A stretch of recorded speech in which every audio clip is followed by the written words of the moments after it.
Hello friends, બધાને ભાવથી જય સ્વામિનારાયણ। તો આજે અમારા નવા ઘરે સાંખ્યોગી માતાઓ એના ભગવાન લઈને સરસ મજાની રસોઈ જમવા આવ્યા છે। પોતે રસોઈ બનાવશે અને અમે જમશું। આજે અમને પણ સરસ મજાનો પ્રસાદ બહેનોના હાથનો જમવા મળશે, સાંખ્યોગી માતાઓના હાથનો। અને આજે આનંદની હેલી છે કે ઓલું કહે ને કે આજ મારું ભાગ્ય અલૌકિક સજની અલબેલા ઘેરે આવ્યા। આજનો દિવસ એટલો આનંદિત છે કે જે દિવસની હું 2-3 દિવસથી આ તૈયારી કરતી હતી એ દિવસ આજે આવી ગયો અને અહીં એટલો હરખ છે ને કે શબ્દોથી તો હું વર્ણન જ ના કરી શકું। મારી એક ઈચ્છા હતી કે અમારા મંદિરના સાંખ્યોગી માતાઓ અમારી ઘરે પધરામણી કરે અને અમારી ઘરે રસોઈ કરે અને જમે। એ દિવસ આજે આવી ગયો ને એટલે અનંત ગણો આનંદ છે અહીંયામાં કે એનું તમને કેમ કહું કે એને જેને ફીલ કરી શકાય છે, વ્યક્ત નથી કરી શકાતું।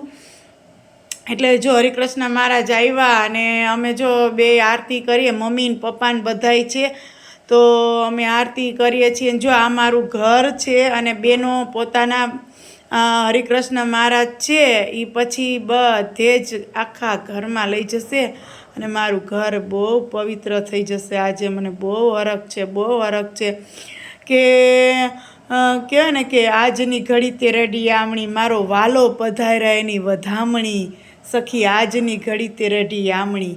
તો જો આજે સરસ મજાના હરિકૃષ્ણ મહારાજ આવ્યા છે તો અમે અમારી સ્વામિનારાયણની આરતી બધાય બોલશું કે જય સદગુરુ સ્વામી પ્રભુ, જય સદગુરુ સ્વામી સહજાનંદ દયાળુ, બળવંત બહુનામી ચરણ સરોજ તમારા વંદુ કર જોડી, પ્રભુ વંદુ કર જોડી।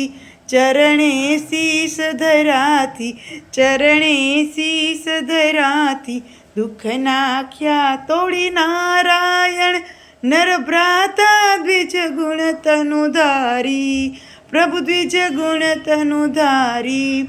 પામર પતિત ઉગાર્યા, અગણિત નર નારી, નિત્ય નિત્ય નવતમ લીલા કરતા વિનાશી, પ્રભુ કરતા વિનાશી। 68 તીર્થ ચરણે, 68 તીર્થ ચરણે, કોટી દયા કાશી પુરુષોત્તમ, પ્રગટનું જે દર્શન કરશે, પ્રભુ જે દર્શન કરશે। કાળ કર્મથી છૂટી, કુટુંબ સહિત તરસ્યા અવસર, કરુણાનિધિ કરુણા બહુ કીધી, વાલે કરુણા બહુ કીધી। મુક્તાનંદ કહે મુક્તિ, મુક્તાનંદ કહે મુક્તિ, સુગમ કરી સીધી, પ્રભુ જય સદગુરુ સ્વામી, પ્રભુ જય સદગુરુ સ્વામી। પછી આરતી થાય અને પછી બહેનોને કીધું કે તમે બધે જ પ્રસાદીનું જલ છાંટી દો, એટલે મને એમ થાય કે નહીં, આજે જે સંકલ્પ હતો ને એ આજે પૂરો થઈ જશે એમ। એટલે જો બધે જ બહેનો હરિકૃષ્ણ મહારાજને લઈને એક રૂમમાં પધરામણી કરી લીધી હો આજે।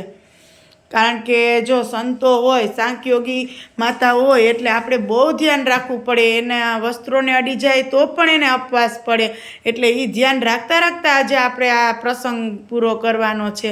એટલે જો સરસ મજાના મંત્રો ઉચ્ચારથી સાંખ્યોગી માતાઓ સરસ એક વિધિથી આ ઘરને પવિત્ર કરી રહ્યા છે, ત્યારે હૃદયમાં અનંત ગણો આનંદ છે એમ કે ચાલો મેં કીધું મારા મંદિરમાં હરિકૃષ્ણ મહારાજને રાખી દો થોડી વાર, બધું કોરું જ છે। મેં કીધું તમે આવવાના હતા એટલે મેં બહુ કાળજીથી બધી તૈયારી કરી છે।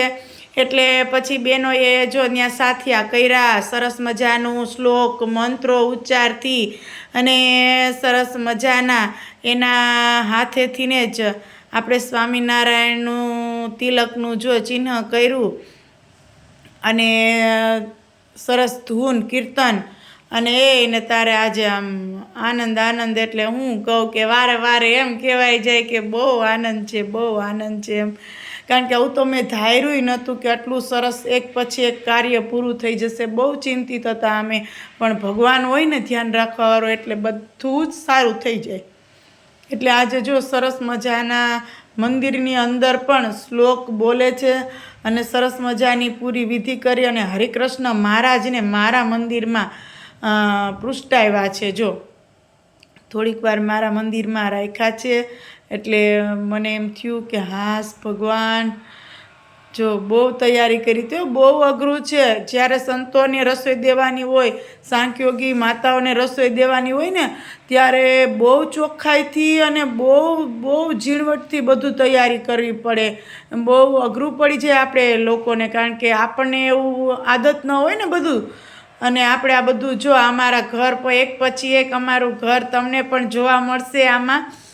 અને જો અમારા ઓમભાઈનો રૂમ છે, તો બધે જ પ્રસાદીનું જલ છાંટી દો બેનને કહું, અને એટલે એમ થઈ જાય કે નહીં ચાલો આ સરસ. હજી મહાપૂજા કરવાનો તો ક્યારે સમય મળશે, જ્યારે સંતો ફ્રી હશે ત્યારે મહાપૂજા કરવાની છે. પણ અત્યારે તો આ બહેનોને રસોઈ આપી છે, એટલે જો મમ્મી ને પપ્પા ને વસંત અમે બધાએ આજે આખું ફેમિલી છીએ અને બહેનોને જો રસોઈ આપવાની હતી, એટલે બહેનોને બધું જ ગારેલું ચારેલું ને ચોખ્ખું કરી અને ધોઈ વિચરીને બધું રાખ્યું હતું. કાંઈ પણ ભૂલાય નહીં અને કાંઈ પણ વસ્તુ એવી નથી કે જે એ ન ચાલે એમ.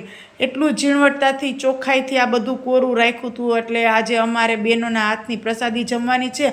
અને જોવો બહેનોએ કેટલી મસ્ત સાંખ્યોગી માતાએ ભગવાનનો થાળ કર્યો છે કે જમોને જમાડું જીવન મારા, કે જમોને જમાડું જીવન મારા, હું તો રસોઈ બનાવું ઘનશ્યામ, જમવા તમે આવો ને ઘનશ્યામ, જમવા તમે આવો ને.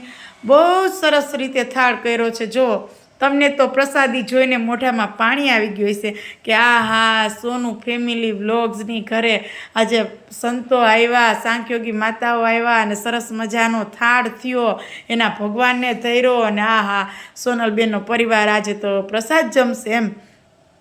તો આજે કેટલો સરસ મજાનો પ્રસાદ છે. ચૂરમાના લાડવા છે, પૂરી છે, દાળ ભાત શાક સલાડ ભજીયા ચટણી, એવી ફૂલ થાળી. અમે એમ કીધું બેન તમારે શું જમવું છે, તો કે અમે ના કહીએ કે તારી જે ઈચ્છા હોય ને એ તું બધું તૈયાર કરી રાખજે, કે એમાંથી અમે બનાવી લેશું. મેં 2-3 વાર કીધું તો કે ના, કે બેટા કે અમે ના કહીએ કે અમારે આ જમવું, કે તમારે જે જમવું હશે ને એ પ્રસાદી બનશે. એટલે જો સરસ મજાની પ્રસાદી ભગવાનને ધરીને પછી સાંખ્યોગી માતાઓને અમે બધાએ છે ને ભગવાનનો થાળ બોલ્યા કે જમવા પધારો ઘનશ્યામ વાલા, જમવા પધારો હરિકૃષ્ણ વડતાલવાળા, સરસ મજાની રસોઈ બનાવી. રસોઈ બની ગઈ, ભગવાનને થાળ થઈ ગયો, પછી બહેનોએ થાળ જમી લીધો. અને પછી મારે વસ્ત્રો ઓઢાડવાના હતા બહેનોને, કે બધા જ બહેનોને હું વસ્ત્રો ઓઢાડું એવો મારો મનનો સંકલ્પ હતો કે હું રસોઈ આપું, પ્રસાદ જમી લઈને પછી બધા બહેનોને વસ્ત્રોનું દાન કરીશ. એટલે આજે મેં વસ્ત્રોનું દાન કરી અને મારો એ સંકલ્પ પણ પૂરો કર્યો.